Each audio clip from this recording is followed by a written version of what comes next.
আজ একটু রাত করে উঠেছি, ৩টা ৪০-এ উঠেছি আর একটু তাহাজ্জুদ নামাজ আদায় করেছি, ফরজের নামাজ আদায় করেছি। তারপরে ঘর বাড়ি উঠান সব পরিষ্কার করেছি।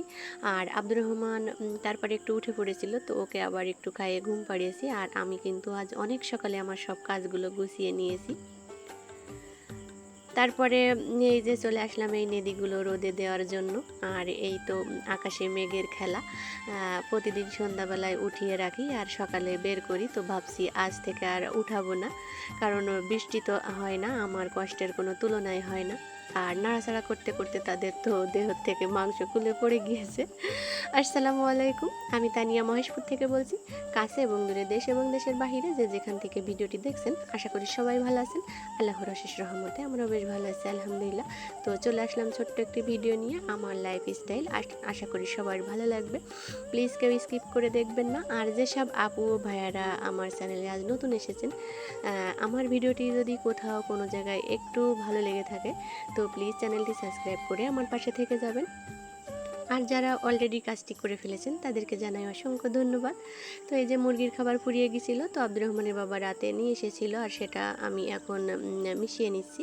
1 কেজি খাবারের বেশি, এখানে 100 টাকার খাবার। আর খুদগুলা শাশুড়ি আম্মা দিয়েছে, তো এতে মাশাল্লাহ অনেক দিন হয়ে যাবে। আর এখন তো আমার মুরগির পরিমাণটাও একটু বেশি, বড় মুরগি রয়েছে 5টা, মাঝারি মুরগি আছে 5টা, আর আবার ছোট বাচ্চা কিনেছি 9টা, পাকিস্তানি বাচ্চা কিনেছি 3টা। আর আলহামদুলিল্লাহ আজকে তো আমার মুরগির বাচ্চা উঠবে।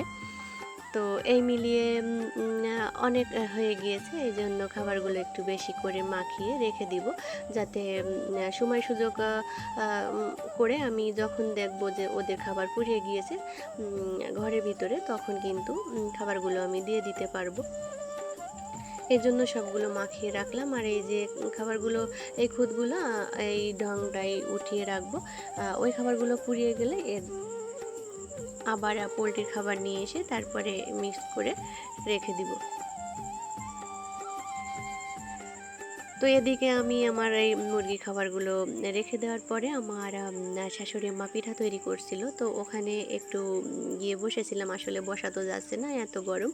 তো এটা আমার মেজো শাশুড়ি আম্মা তৈরি করে দিচ্ছে। আমার শাশুড়ি পিঠা তৈরি করতে করতে আমার ননদের সঙ্গে একটু বাইরে গিয়েছে, এই জন্য সে ওখানে ওনাকে বসিয়ে দিয়েছে। আর আমি যখনই ভিডিও করি সে কিন্তু খুবই মজা করে, আসলে ভালোই লাগে, উনি একটা মজারই মানুষ। তো আমি ভিডিও করা দেখে, আমার ভিডিও করা দেখে উনি কিন্তু পিঠাটা একভাবে তেলের ভিতরে ঘোরাচ্ছিল আর বলছে উঠাও উঠাও। তো এদিকে উনি পিঠা তৈরি করছে, আর এদিকে তো আমি ভিডিও করছি। তো এখনও খাওয়া শুরু করিনি, এই কয়টা পিঠা ভাগ করব, তারপরে খাবো। আর যাদের দেওয়া তাদের তো দিয়েই দিয়েছি। তো পিঠাগুলো অনেক গরম ছিল, আমি একটা একটা করে ঠান্ডা পিঠা খোঁজার চেষ্টা করছিলাম যে একটা খেয়ে নিব, তো কোনোটা তো পালাম না। তো তারপরে আমার ফুল শাশুড়ি আম্মা এসেছে, এসে দেখে যে আমরা পিঠা তৈরি করছি, তো উনি বলছে আমাকে একটু তৈরি করে দেওয়া যায়। তো আমার ওই শাশুড়িটা, মানে মেজো শাশুড়িটা, উনি বলছে যে হ্যাঁ দিব না কেন। তো সে গুড় আর আটা দিয়ে গিয়েছে, আর এখানে উনি পিঠাটা তৈরি করে নিয়েছে। আর আমি তো বাইরে কাজ করছি, এই জন্য সম্পূর্ণ পিঠাগুলো কিভাবে তৈরি করলো, খামির মারলো কিভাবে, সেগুলো তো আমি শেয়ার করতে পারলাম না। আসলে এক কাজ নিয়ে তো থাকি না, একটু কাজের ফাঁকে ফাঁকে ভিডিওটা করি। আর ছেলেটা তো আমার একদম অস্থির করে দিচ্ছে। আজকে কি হয়েছে জানেন, আসলে চোখের পলকে সে কোথা থেকে কোথায় যায় আমি বুঝতে পারি না, আর কাজের তালে থাকি, এই জন্য হয়তো বা এমন হয়। কাজ করতে করতে ক্ষণিকের জন্য মাথা থেকে ওর কথা বেরিয়ে যায়, কিন্তু হঠাৎ করে আবার মনে পড়ে যায়।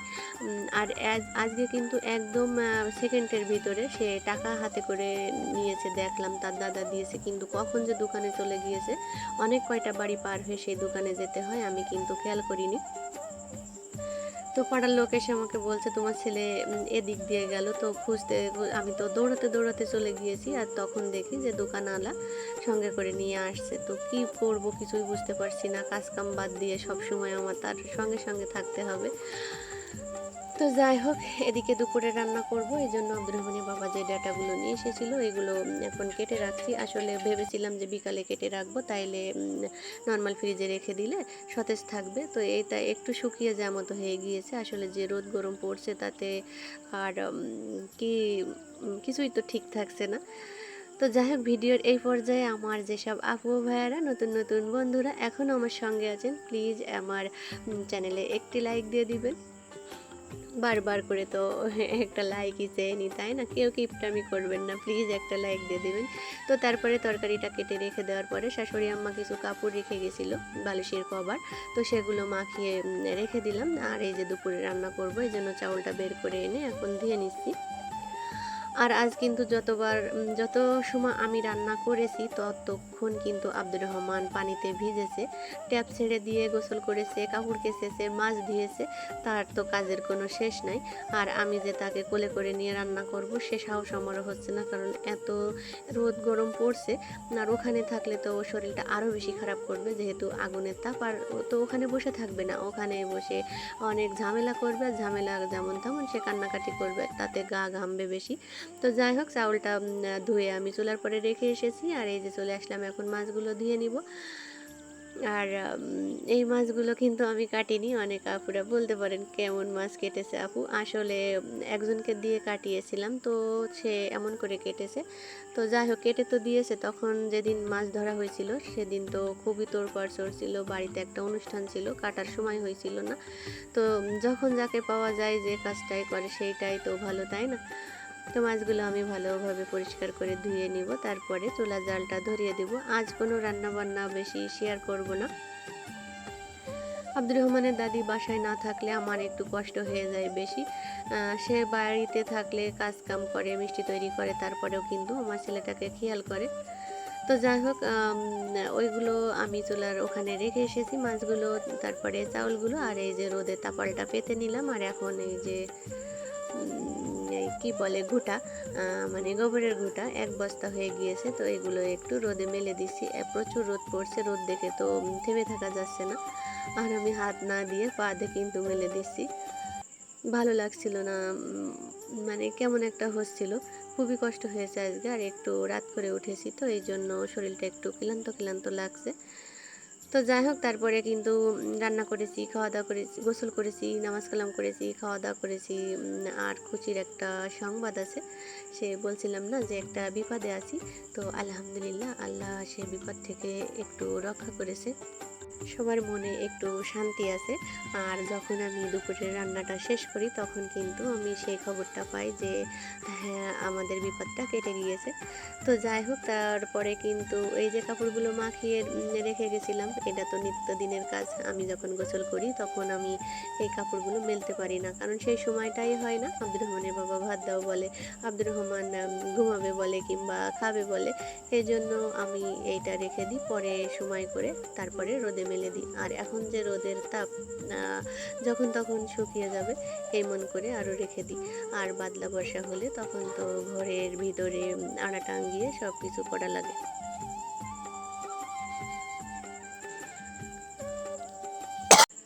তারপরে সকাল থেকে কিন্তু ভাবছিলাম আজ হয়তো বা আমার মুরগির বাচ্চা উঠবে।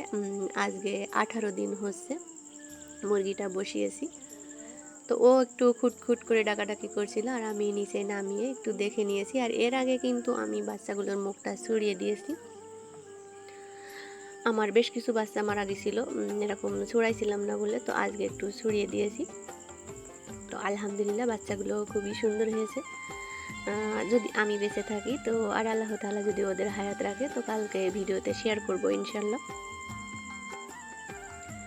আর এই 2টা ডিম হয়তো বা উঠবে না, তেমনই মনে হচ্ছে। তো কালকে সকাল পর্যন্ত দেখব, তখন যদি না ওঠে তো এদের কালি মাখিয়ে আমার শাশুড়ি আম্মার মুরগির কোলে দিয়ে দিব। তো তারপরে এই যে বিপদ থেকে উদ্ধার হয়েছি, তো অনেকেই অনেকে নিয়াত করা ছিল, আমি নামাজ নিয়াত করেছিলাম। তো আমি খুশির খবরটা শোনার সঙ্গে সঙ্গে কিন্তু আমি আমার নিয়াতটা পালন করে দিয়েছি। আর শাশুড়ি আম্মা যখনই শুনেছে তখন এই যে সেমাই কিনে নিয়ে এসেছে, আর এখন এই যে বড় হাঁড়িতে ভাজি করে নিচ্ছে, আর তারপরে রান্না করবে। আর আমাদের তো মিষ্টির বাড়ি, এখানে বড় বড় হাঁড়ি কড়াই কোনো ব্যাপারই না। পাড়ার মানুষেরও কিন্তু লাগলে আমাদের এখানেই চুলায় আসে করে নিয়ে যায়। এদিকে আমার শাশুড়ি আম্মা সিমাইটা নাড়াচাড়া করছিল, আর এদিকে ছোট শাশুড়ি আম্মা এই নারকেলটা কুড়ে দিচ্ছিল। আর নারকেল কিন্তু আমি ঝুড়ে দিয়েছি, তো আমি যে সেটা শেয়ার করব সেটা আর মনে নাই। মনে বলতে এত গরম লাগছিল আর ক্যামেরা ধরবো কিংবা স্ট্যান্ড লাগাবো এটা আমার ইচ্ছা করছিল না।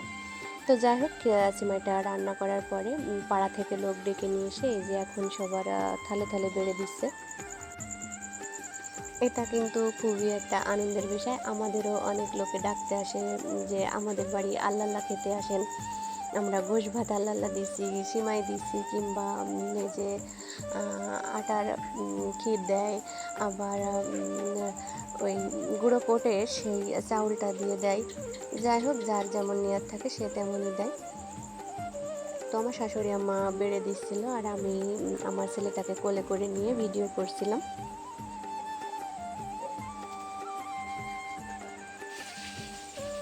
আমার ভাগ্নে কিন্তু আমার পায়ের গোড়ায় আছে আর সে এক ভাব বলছে মামি ভিডিও করছে, মামি ভিডিও করছে। আসলে আমি যে ভিডিও করছিলাম এটা কিন্তু কেউই খেয়াল করেনি, কিন্তু ছোট মানুষ তো অত বুঝে উঠতে পারে না, এক তালায় এক ভাব বলেই যাচ্ছে। তখন কিন্তু সবাই আমার দিকে তাকাতাকি করছিল।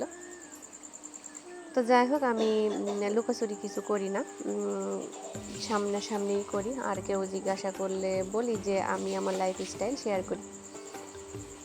তো যাই হোক, সবাই ভালো থাকবেন, সুস্থ থাকবেন, আর আমার ফ্যামিলির জন্য দোয়া করবেন। আর আমার তো দোয়া সব আপু ও ভাইয়াদের উপর। তো এখানে ভিডিও করছি, এখানেও কিন্তু আমার এই শাশুড়ি মই শুরু করেছে। তো যাই হোক, সবাই ভালো থাকবেন, আজ এই পর্যন্ত, আল্লাহ হাফেজ।